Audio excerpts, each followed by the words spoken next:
All of the astronauts that I train with at the Johnson Space Center in Houston, Texas are part of a flight training program. And depending on your background, it changes what part of that flight training program that you can take advantage of.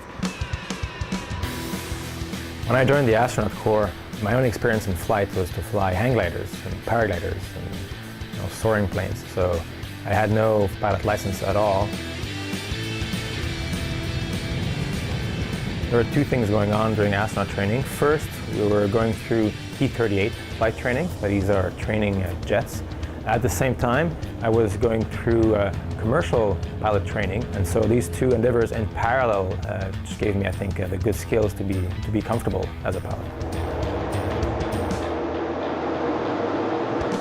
Seeing a CF-18 Hornet fly at the London Air Show when I was a child really inspired me to get involved in aviation. And when I was 12 years old, I joined a program called Air Cadets. And the Air Cadet program gave me tremendous opportunities to develop myself as a good Canadian citizen, to learn leadership, and eventually earn my wings as a glider pilot and a private pilot. All of those opportunities really took a shy, young farm boy and prepared me to join the Royal Canadian Air Force when I was old enough.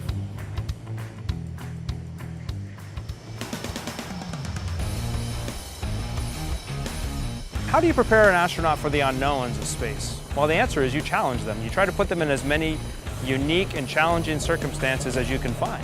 And aviation provides a lot of challenge. Psychologically, being in an aircraft is very similar to being in a rocket because you are dependent on this machinery. You are in an uncomfortable cockpit, maybe wearing a helmet, oxygen mask. There's tens of dials in front of you. You have to monitor all that data, a radio on many channels talking at the same time. You have to constantly filter out what is important and to make decisions that can have big impacts. You cannot press pause while you're flying a jet. You can train astronauts in simulators, but at the end of the day, anyone in a simulator knows that they're going to be going home safe and sound to their family.